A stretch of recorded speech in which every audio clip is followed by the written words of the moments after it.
So as I mentioned, my name is Denise Miller, and I'm with the Canadian Mental Health Association of New Brunswick. My position is called a Community Education Coordinator, and I cover Westmoreland and Albert regions. And I'm very happy that you've joined me tonight for work-life balance. So hopefully you've gotten yourself a cup of coffee or a cup of tea, and we can sit back and have a nice conversation about work-life balance. So I'll go ahead and get started. So how do we find it? What is it? Just a second here till I get.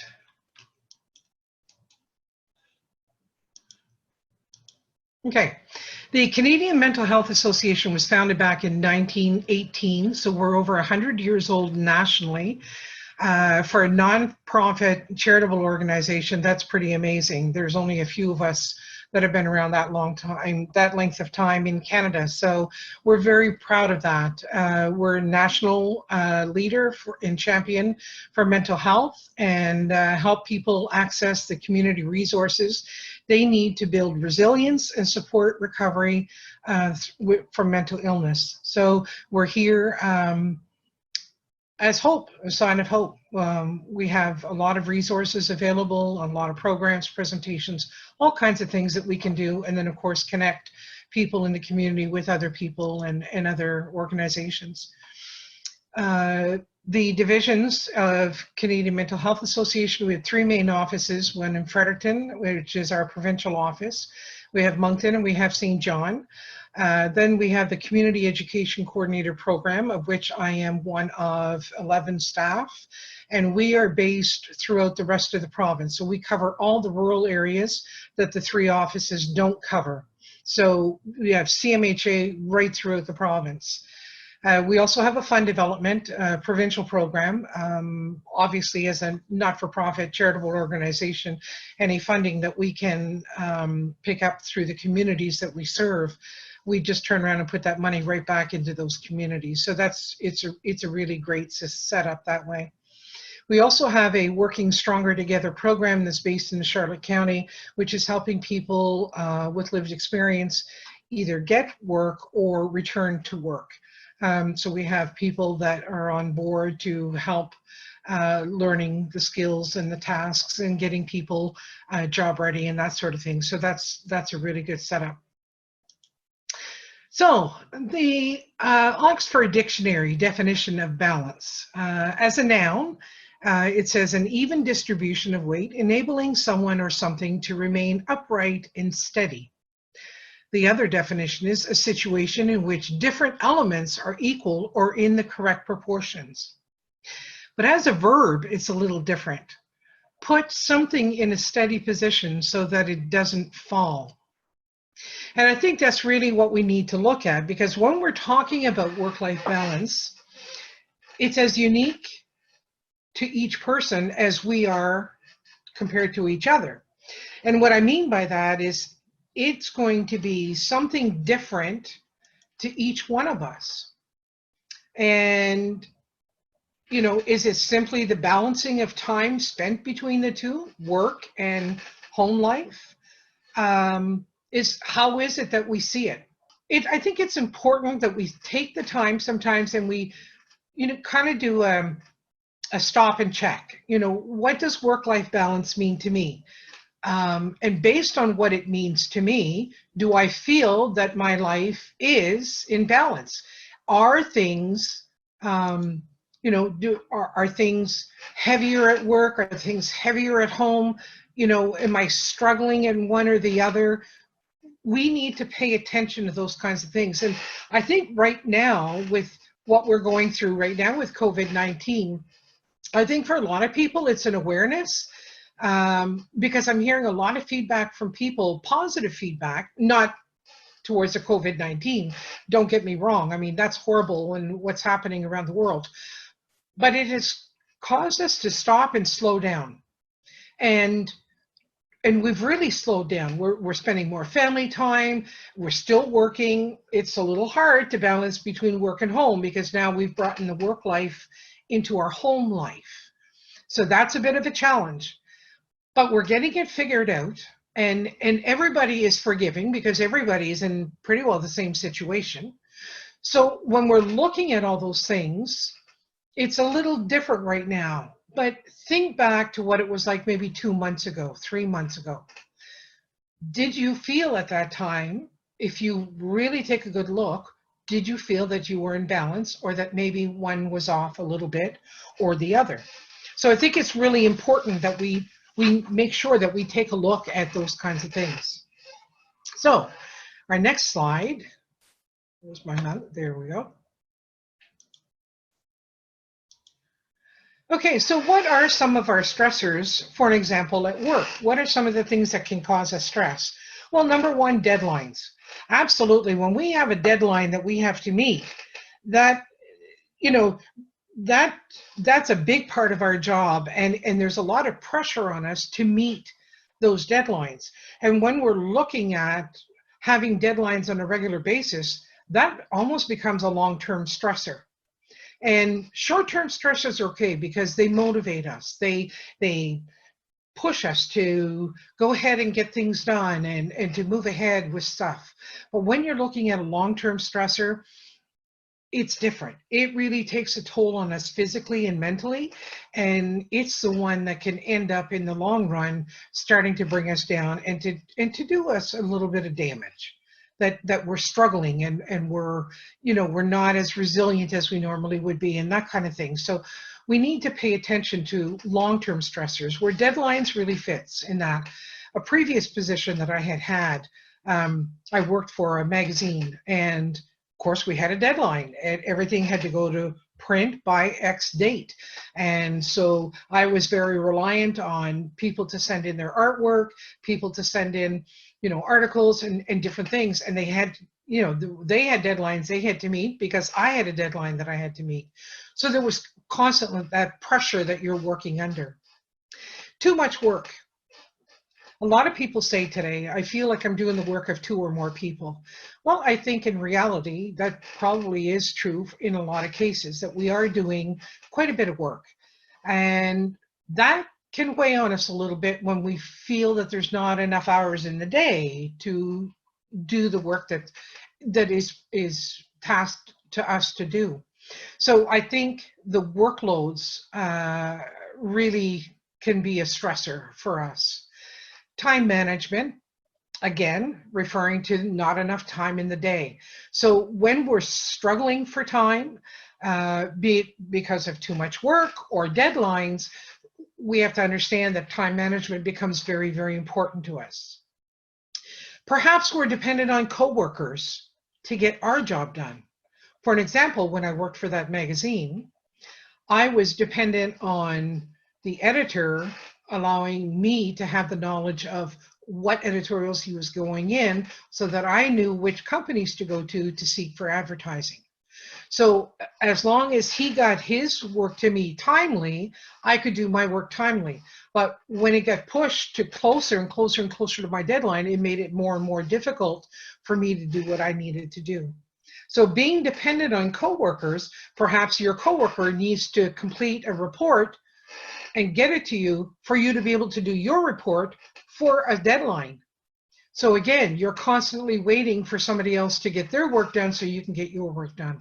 So that can make it difficult and challenging and be a stressor. Harassment on the job, that does happen, and it probably happens way more than it should. I think we need to be more aware of how people are treating each other, how they're speaking to each other, be more respectful, not only at home and in the workplace, but just in general. I think sometimes because of the pressures that we're under, we feel those pressures, and sometimes it's the pressure that's talking. It's not necessarily you. So I think we need to be more aware and more mindful of how we're dealing with our coworkers. If you're feeling harassment, then you need to look at addressing that and understanding that chain of command. Who do you need to speak to see if something can be done in the sense of maybe to sit down and have a conversation with that person and a supervisor, and to kind of mediate and to get things figured out. So that can be very helpful. Changes in a job position or your career. I know when I think back to my father, who's in his 80s, you know, he held down one job for, you know, 20, 30 years. Today, people in that length of time will have multiple positions that they will go to, and multiple companies that they will switch with. So we change careers, we change employers, we change our job positions. That can bring stress. That can bring stress because every time it's like, oh, this is new and I don't know what's expected of me. I don't know how things work around here. I'm not quite sure how to do everything. And so you're putting a whole lot of pressure on yourself. And in the beginning, when you're starting a new position or you're starting a new career or you're starting a new employer, it may take more time, your work may take more time than it normally would. So perhaps you're going to be spending less time at home because you're spending more time at work. So it's just a matter of understanding that that could happen. Job security is something that I think a lot of people worry about today. I think more so the older generation, because there was a time when we seemed to have a sense of security in our jobs where that really is not that's really not the case anymore. I think we all go in and we do our best and we hope that, you know, it's good and that our supervisors and our employer is happy with our work. But there's never any security at the end of the day anymore to let you know that your job will be there tomorrow. And let's face it, you know, let's take an example of the COVID-19. Some people may have thought something like this would happen, but I think people every day, like myself, I really never thought about something like this happening. So, you know, job security, yes, my job is still there, but now I have to do it different.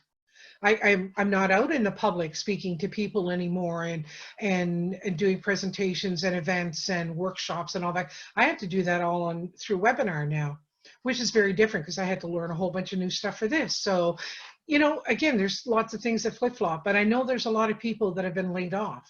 Of course, the fear is, you know, will my job still be there when I go back? How much is this going to affect society? And you know, will businesses close and things like that? So we're constantly worried and stressed with things that are going on. And then travel. Travel, for a perfect example, again, right now, a lot of people were away when they started implementing restrictions and closing borders and closing, you know, airlines started shutting down flights and things, and people were still away in other countries. So, you know, again, they're feeling the pressure trying to get back home and, you know, where they'll feel safe and so on and so forth. So we have to be a lot more aware of where our stressors are coming from. Travel also in our jobs. I have a job that once in a while I need to travel. I'll be away from home. Now, if I still had if my children were young and still at home, that would cause me a little bit more pressure and stress because I'd have to be making arrangements for the kids and for school and, you know, so on and so forth, and all those other stressors that come in place. So we need to be more aware of where the stressors are coming from at work. And these are just some examples, and I'm sure that you've experienced or are experiencing other types of stressors. And one has certainly been adjusting to working from home. So that's another one that could be on this list and is causing people a lot of stress right now. But we need to have faith and know that we are working through it. So what are some of the stressors at home? Well, family. We, you know, we could have a spouse or a partner. We may have children, brothers and sisters that are putting demands on us, that kind of stuff. And sometimes, You know, you have the family dynamic, and as you have both parents that are out working and the partners are out working full days, and the kids are in school, and then the kids have extracurricular activities.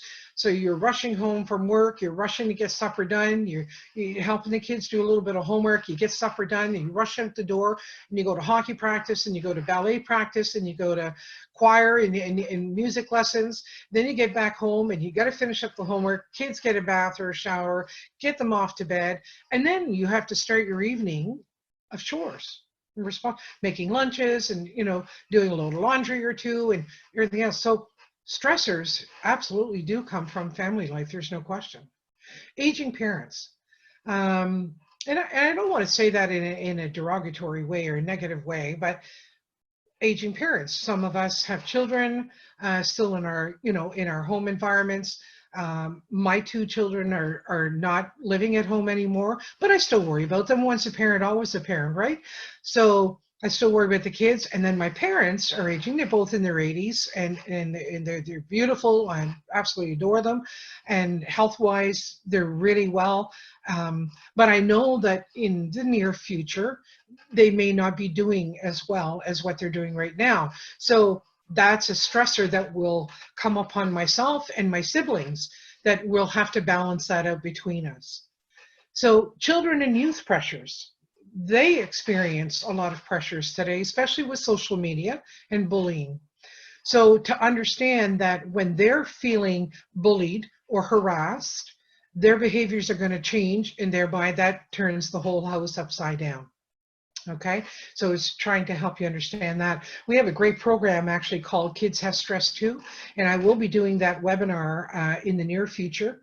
It'll be a three-part, three-series webinar, and it's to help you recognize signs of stress in young children. I can even apply to a little bit of the older child too, so young teens and that kind of thing. But it's really geared to help you understand and to recognize signs of stress. And then I teach you tips and strategies that you can teach the children to help them cope with their stress and their stressors. Activities in the home life. We have activities. We have things that we belong to. We volunteer. We have the kids' activities. We have all the errands that need to be done at home. So Saturdays are spent running the roads and doing groceries and going to the bank and maybe going to a couple of other stores for clothing or household items and different things. And so life is busy. Life is really busy. And I find that families today, people are having trouble having downtime.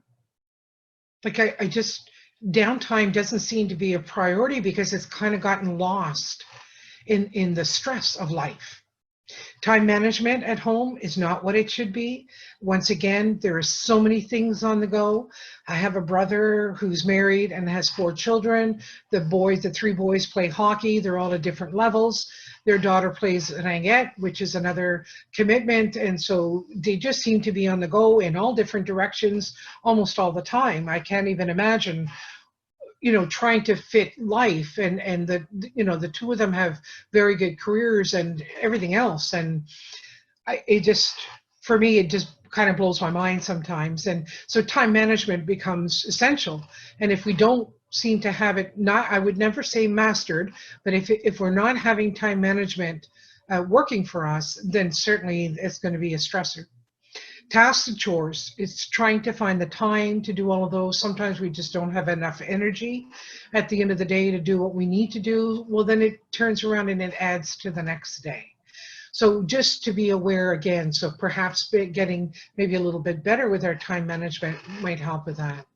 Demands and commitments, be very, very careful of how much you commit to. When you're talking about volunteering, giving of yourself, doing a lot of those extra things, be very careful about how much you add on your plate. Think it through before you make the commitment. It's kind of like, don't be that impulse buyer that you see something and you buy it. It's if you see something you really like it, go home and take a day or two and think about it, and then go back and get it if that's what you still want. It's the same idea about making commitments and dealing with demands. we need to be careful how much we put on our shoulders. We need to be aware of how much we're putting on our shoulders. Financial. Financial is difficult today. We worry about having enough to pay all the bills at the end of the month. We worry about, will we have enough for when we retire? We worry about, will we have enough to help the kids if the kids need help? You know, we worry on the financial end quite a bit. And I get that. I really get that. You know, I've seen, since I've become a homeowner 20 some years ago, I've seen the costs of living as a homeowner go up and up and up and up. And, you know, through previous employers and so on and so forth, my salary certainly did not increase at the level of the cost of living increase. So, you know, there are times that we felt stress and pressure from the financial aspect of it. So, you know, again, it's just trying to make sure that we're paying more attention to the different stressors that are happening. So what are some of the signs that we may be reaching our limit? So when I talk about this, what I'm referring to here are, what are signs that the stress is getting to be too much? So let's take a look at that. So the physical signs, fatigue. Obviously, we're going to feel fatigue.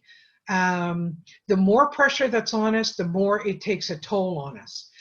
We need to be aware of the fact that it you know, it really does take its toll, and we're not going to be sleeping enough and restfully enough, and it's going to cause fatigue.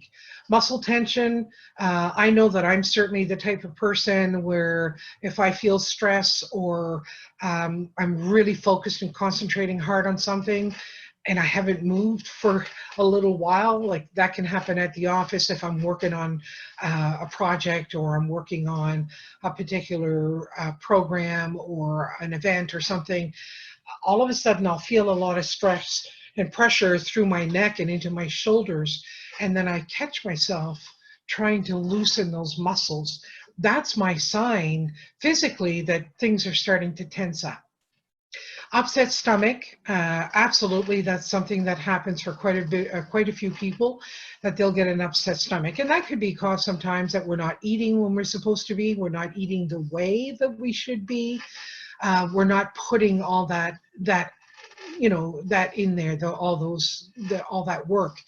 Head and or back aches, we can find that we start feeling the stress by getting headaches and backaches, or both of them combined. Again, that's stress taking its toll on the body.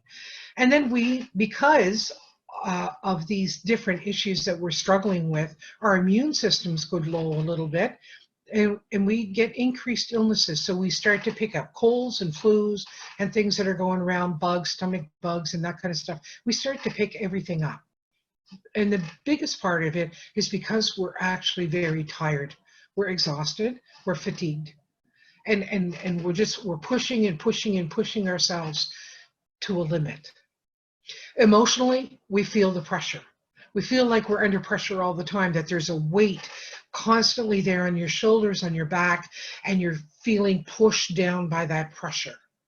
You're feeling at your wit's end. You feel like if one more thing happens, I'm going to snap. I'm not going to be able to deal with it.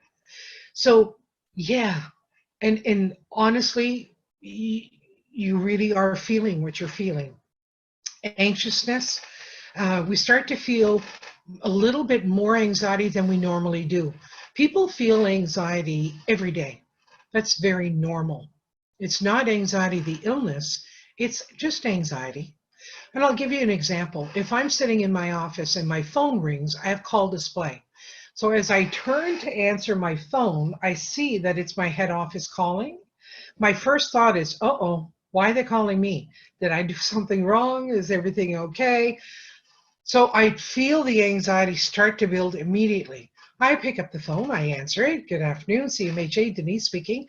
And they, hey, how are you? Just thought I'd check in. Hadn't heard from you in a while. Just want to know how everything's going. I see you've been really busy. Everything starts to relax, I calm down, and I'm good to go. That's anxiety that people experience every day. I talk to students and I tell them it's the same thing as if you're in school and your name gets called over the speaker system and you're asked to go to the office. That's a long walk to the office. The anxiety starts to build in you. Your stomach starts to get upset. Your heart starts to race. Your palms might get sweaty. You start to feel the tenseness. Your muscles are tensing up, and you finally get into the office and they go, hey, we need your help in the auditorium to set up the tech equipment because you're so good at it. Immediately, everything starts to calm down and relax. If it was anxiety, the illness, those feelings would never, ever leave. They would be there all the time. So what happens is when we're at the limit, our anxiety becomes a little bit more prominent. It starts to be more in our face. It's not an illness, but it's just more prevalent. It's more there, and it's maybe a little heavier. It may take a little longer before the signs and symptoms relax. So just to keep that in mind. Short-tempered, oh, we have short fuses emotionally, and a lot of that goes to the fatigue part, because I know prior to getting my CPAP machine and sleeping way better, when I thought I was sleeping well and I wasn't sleeping well, I had a short fuse. I was very emotional during the day. I had trouble coping because I was so tired, and I didn't realize that connection. Once I started the CPAP machine and I started getting really good sound sleep, and for a length of time, I was certainly better emotionally during the day to be able to deal with things as they come up. So I wasn't as short-tempered. I was clear-minded. Absent-minded. That happens a lot. When we're pushed to the limit, we start forgetting things. We forget that the kids had a practice or that I had this meeting or I had a conference call or all these different things. And you start making notes and notes and notes, and then you forget to check your notes, and it just really can go on and on and on. And then of course we have difficulty concentrating. Absolutely, because we're fatigued. We're dealing with upset stomachs, headaches, backaches. We're more prone to illnesses. We're feeling the pressure. We feel at our wits' end. We have more anxiety than we normally would. We're absent-minded. Of course, we're having difficulty concentrating. It all fits together. And then behaviorally, we're overindulging in substances such as coffee, cigarettes, tea, perhaps alcohol and drugs. We tend to look at those to try to make us feel better for what we're going through. We're trying to self-care. The action is perfect, but the choices are not so perfect. That's what we need to look at. So our action is that we're tending to, okay, I know I just had a cigarette 10 minutes ago, but I got to go out and have another one. I've got to find a way to calm down. When in fact, the nicotine is actually ramping you up a little bit even more. So it kind of has that reverse effect, but in our mind, psychologically, that's what we think. Expressing anger, we tend to express anger a little bit more. Our behavior will do that. And sometimes it's not really appropriate to be expressing anger. So just to be aware that that can happen. Insomnia, we're not sleeping well. So we could be falling asleep very quickly, but waking 3 or 4 hours later and then awake the rest of the night. Or we can't fall asleep, we're having a lot of trouble, and we only fall asleep around 4 o'clock in the morning. And then we're awake 3 hours later to get up and get on with our day. So insomnia certainly plays a part, more so in long-term stress positions than short-term, but it really takes a toll. That's where you see a lot of the emotional and the physical and the behavioral. You start seeing all of that come out with the lack of sleep. And loss or gain of weight. So what happens there is we either lose our appetite. That could be a lot from the upset stomach. We just don't feel like eating because we're concerned that if we actually try to eat that we might get sick. So we tend not to eat, or we turn to food as a comfort. Again, we're trying to self-care. So overindulging in substances, food could fall under that too. So we tend to overeat, or maybe not make healthy choices in the food that we're grabbing for. So just to kind of understand that. So hopefully you have a clearer understanding of what it feels like, what it looks like within yourself when you're close to reaching that limit that enough is enough.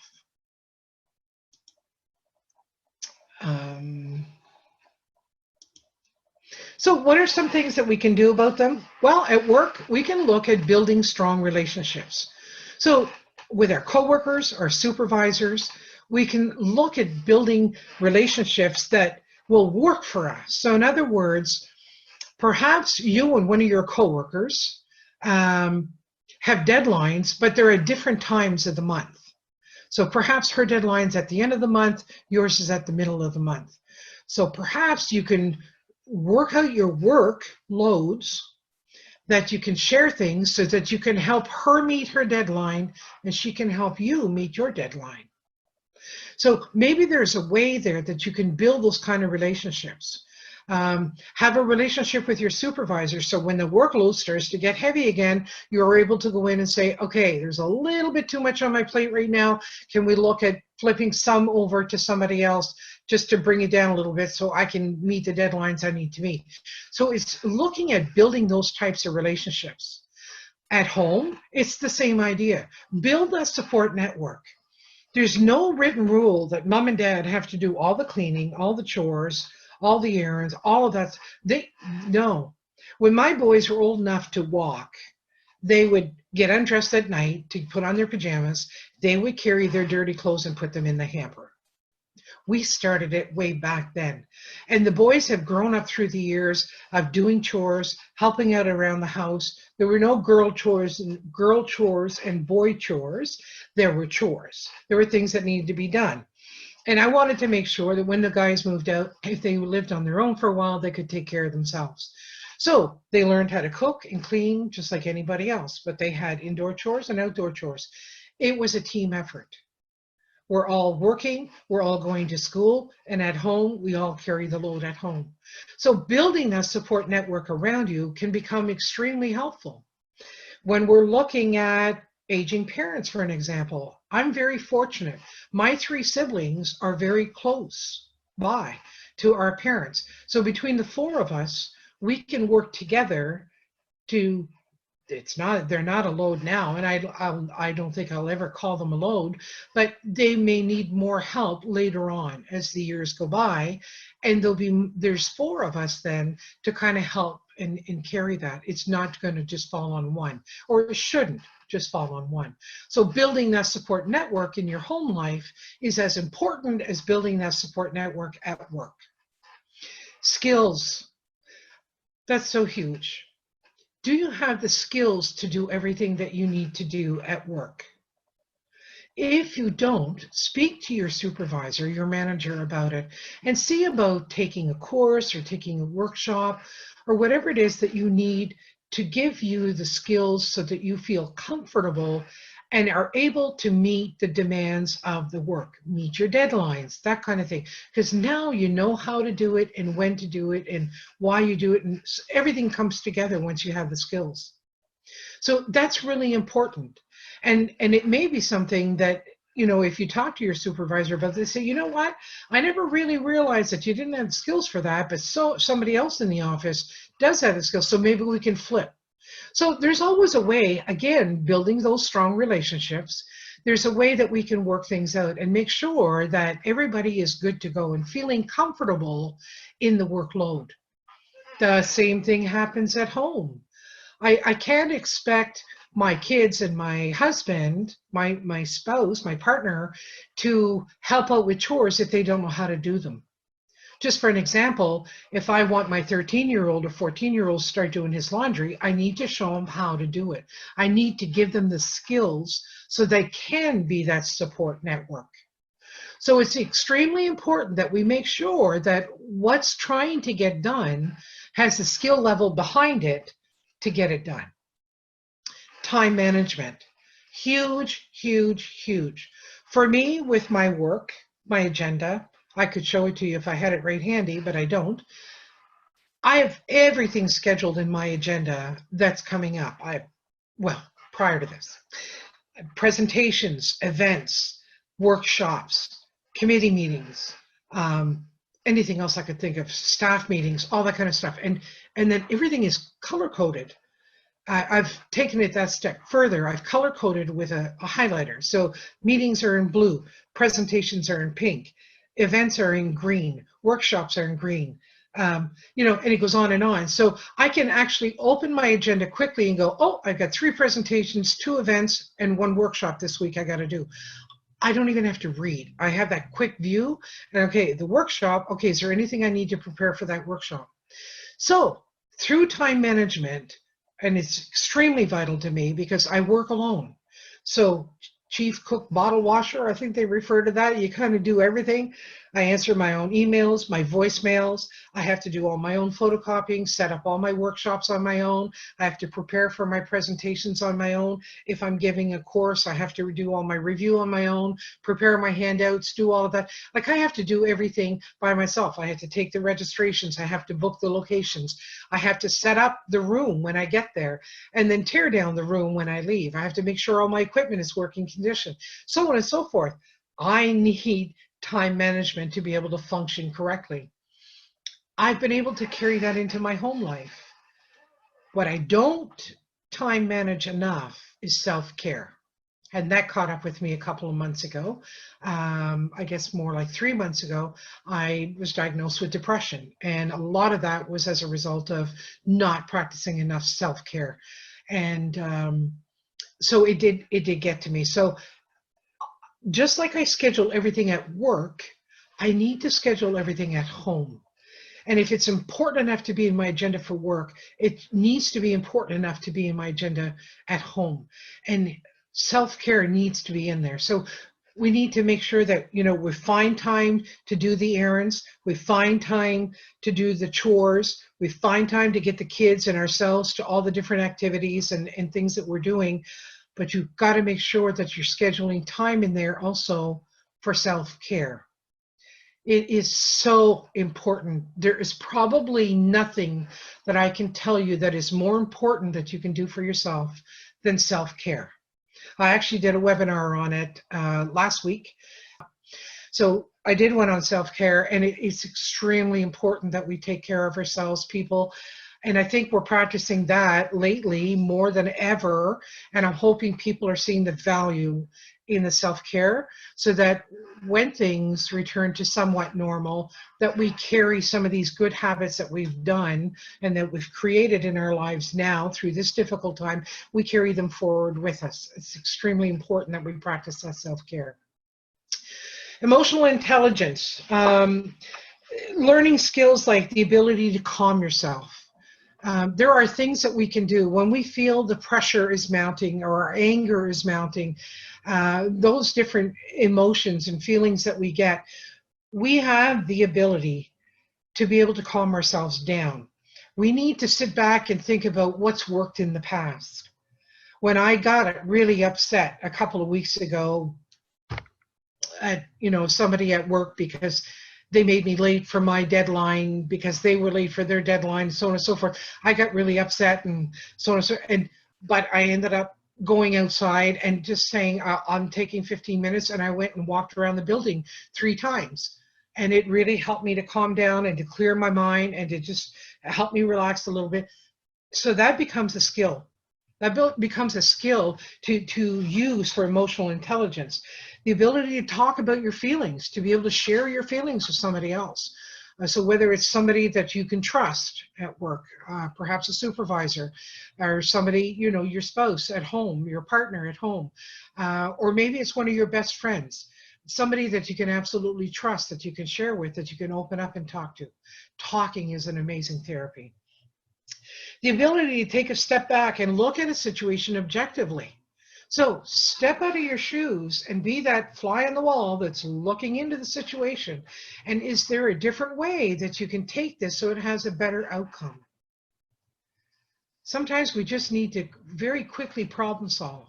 I didn't realize that there were steps to problem solving. And 2 weeks after I started this job, almost 12 years ago, I was asked to take the training to become a facilitator for Kids Have Stress Too.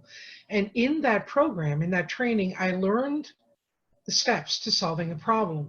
And I began to apply that in my life. And it really does work when you apply the steps. It's very helpful.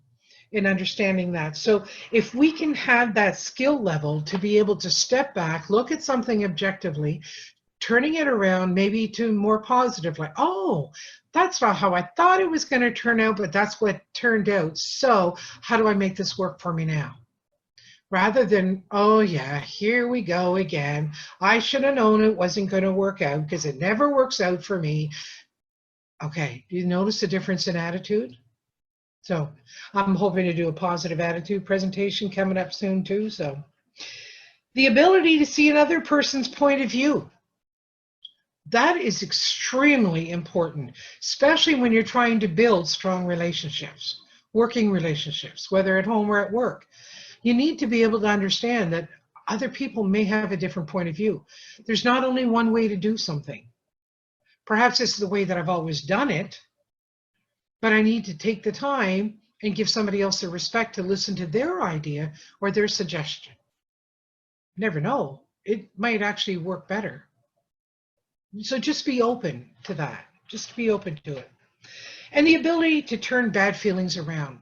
So how can we take ourselves out of one mood and flip ourselves into another? And this morning I was part of a staff meeting with my other coworkers around the province. And one of my coworkers was talking about that when she starts to think about COVID-19 and stuff like that, she just all of a sudden just says in her mind, switch, and she switches her thoughts.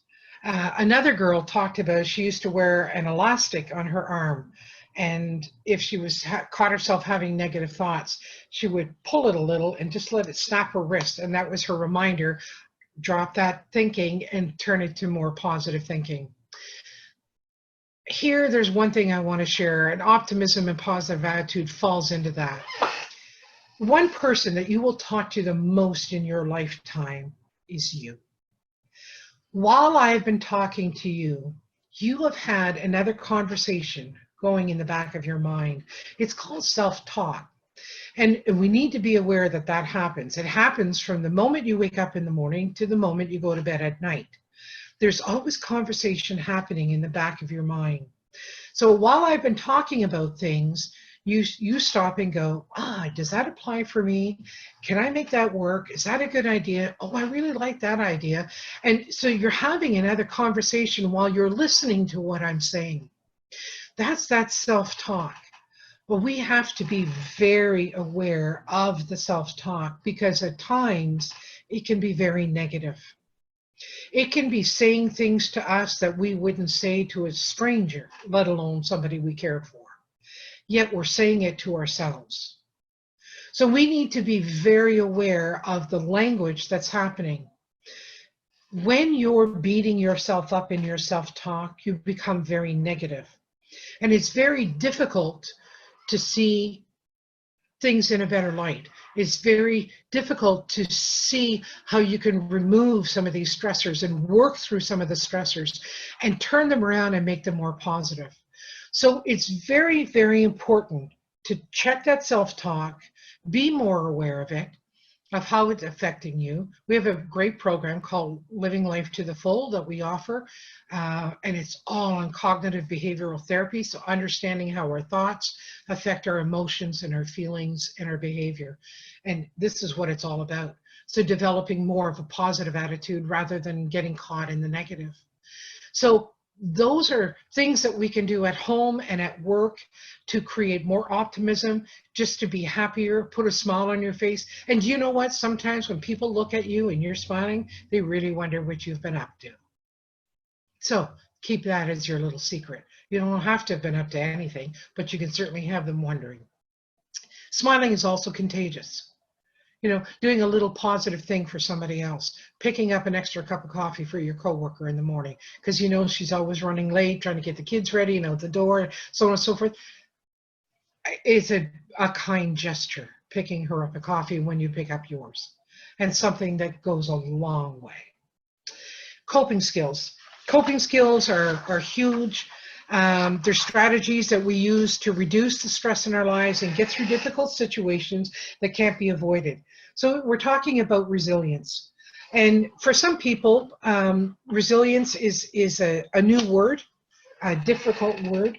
I was contacted a couple of years ago by a school, and they said, you know, Denise, we're really struggling with the kids with resilience skills. They don't have very many, so can you come in and teach them about resilience? And so I said, okay. So we set up a time and a date, and I hung up the phone and thought, good grief, what have I gotten myself into? How do I teach a group of students about resilience? I thought most of them probably don't even know what it means. So sure enough, I go to the classroom on that set date and set time, and I said to the students, let's get started talking about resilience. Who can give me a definition about resilience? And all I got was the deer in the headlight look from the students. They, I think a lot of them had never even heard the word, nor could they even give me a definition.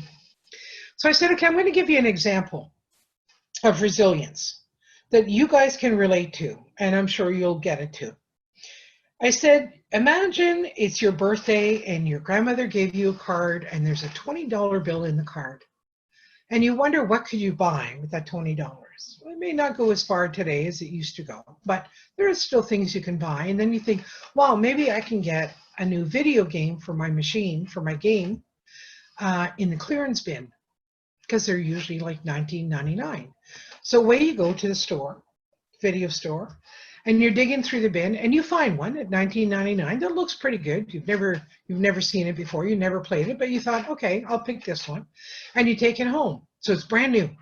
So you set it up and you start. You're on level 1. So you got your controller and your little man is going down the path. Doot, doot, doot, doot, doot. And something comes out from the right and hits him, knocks him down, kills him. You go back to start. So you start again. So he's going up the same path, but this time, just before you get to that spot, you move over to the left. Sure enough, the thing comes out from the right, misses you, and you get to keep going. So you're back on your path, you keep going, and then something comes from the left and gets you and knocks you down. You go back to the start. You keep doing this over and over and over till eventually you get to the end of level 1. And at that point, you move on to level 2. That, my friends, is called resilience. Every time you get knocked down by life, events, situations, occurrences, whatever, you get back up, learn something from what you just went through, and then you try it again. And you keep trying it again until you get it. That's called resilience. So when we're talking about coping skills, resilience is a huge part of that. But also understanding that if I go take a walk when I'm angry, it helps me calm down. If I sit down and write in my journal, that helps my mind settle down and I'm not so emotional because I'm putting my emotions down on paper. I'm getting them out. If I call a friend and I just dump on her, dump everything that I'm feeling, again, that's another coping skill. So understanding that at work, it could be talking to a coworker, it could be talking to your supervisor, it could be make sure you get out at lunch. Don't work through your lunch. Take a few minutes, eat your lunch at your desk, and then go for a little walk outside. Walk down the street and back up again. Clear your mind, open things up, breathe, feel, relax your muscles, get the exercise, get the blood flowing. You'll have a much better afternoon. At home, the same idea. You have skills, coping skills that you can use at home. Things that, a hot, soothing bubble bath. Okay? Maybe it's picking up a book and sitting in a quiet chair somewhere downstairs in the basement, whatever, away from all the hubbub. And you just have half an hour of just reading time on your own. Whatever the coping skills are, make a list of them. Remind yourself, read that list often so you're always remembering what your coping skills are. And then look to develop new ones. Ask other people, what do you do in this kind of situation? When this is bothering you, what are some of the things that you do? So look for that support. Look to learn new coping skills, but constantly remember the current coping skills that you have. Build your resilience. We become so much healthier when our resilience is working. So that takes us to the end of our presentation. So hopefully this has been helpful to you. Hopefully it's helped you to understand and to see things and put things in perspective. We're always available here for questions and answers after the fact. My email address for work is Denise, DENISE .Miller, MILLER @GNB.ca. So you're welcome to send me an email. Of course, on our website, you'll find all our contact information there. So you're very welcome to send anybody a question, and we'll be very happy to help you out. And yeah, so there have been no questions and answers, so I feel comfortable with closing this up. Oh, just a second now. Jane, what advice can you offer when two siblings are dealing with aging parents, one with moderate stage dementia and one sibling has completely distanced himself or herself, leaving the other to deal with everything on their own? And this behavior has been dismissed as acceptable by extended family and friends. That's a difficult one, Jane. It really, really, really is. It puts a lot of pressure on the one sibling that is there to do everything. I guess at this point, you could maybe look to turning to maybe somebody who's a very close family friend that maybe could offer some help in dealing with this. Perhaps it's sitting down with your sibling and trying to understand and get them to explain why they've distanced themselves. Is it that they have difficulty with dementia? You know, maybe difficulty understanding how to talk to them or how to treat them, and that it's very difficult for them emotionally. Maybe they just need to get that out and to understand why they're having trouble with that. I do have a friend of mine who had two sisters. There were three girls, and she felt that she had the pressure of taking care of her parents and then down to one parent once one of them passed away, that it fell on her shoulders. And I kept trying to remind her that I know it's a lot of work and I know it's a lot of stress and a lot of pressure, but one day you'll absolutely treasure the time that you had. And she does. Today she does treasure the time that she did spend with them. It was difficult, but she understood that it wasn't forever. And maybe sometimes we need to look at it that way too, as one day at a time. We can't be asked to look into the future. Nobody knows the future, but we can do it one day at a time. And just, you know, to get through, look for your coping skills, look to see what kind of support system you can set up around you. Is there a service out there that you can get to come in and help your parents so that, you know, you don't have to be there as much as you are? What kind of opportunities are there and those kinds of things. So I think you have to have more conversation on that and reach out to people, reach out to organizations, see what's out there. We have a dementia Alzheimer's Society. They're super helpful with suggestions and tips and strategies and different things. They have connections with other organizations in the communities that we serve that, you know, that can be there to support you and the family and your mom and dad, your parents, while you're all going through this. It's tough for a lot of us. We're not familiar with dementia and Alzheimer's, and some of them have different symptoms and not all the symptoms. And you know, my father-in-law passed away. He had Alzheimer's.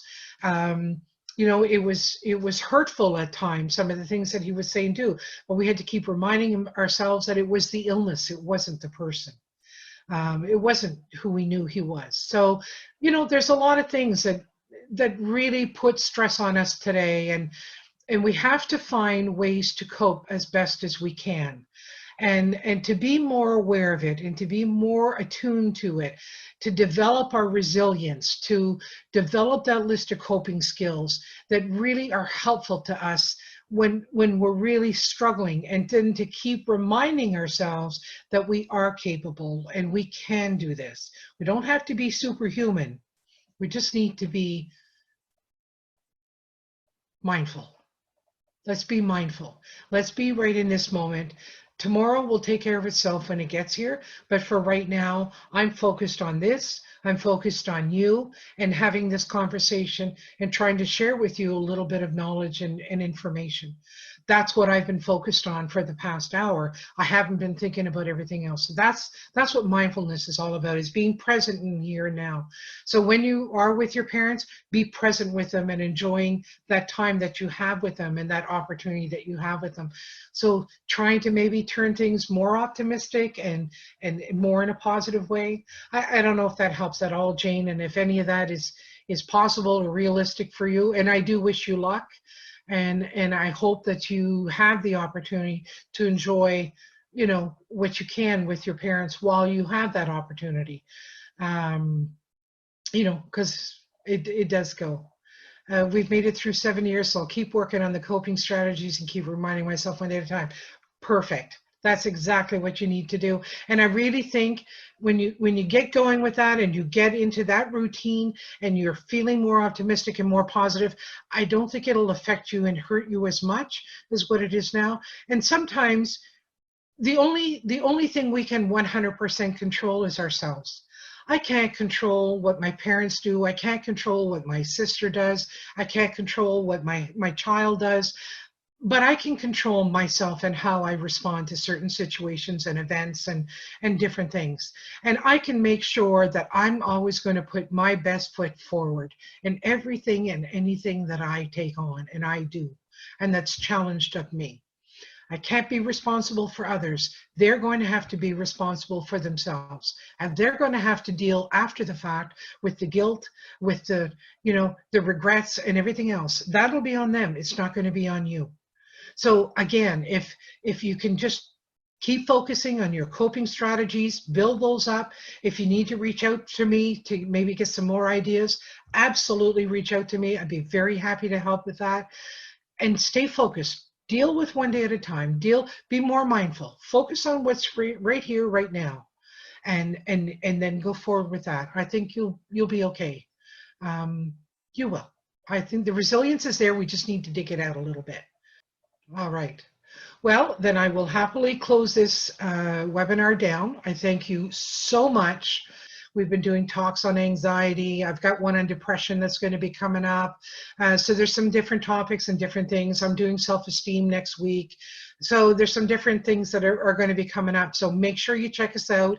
Like I said, Angela was going to put that in the chat section, and you'll see where all those are at, the Facebook page, YouTube channel, and the website. So make sure you come visit us. We love to hear from everybody and thoughts and comments and feedback and, you know, all that kind of stuff. So be sure to let us know if we can help. Anyway, take care, be mindful, and happy Easter. Enjoy your long weekend.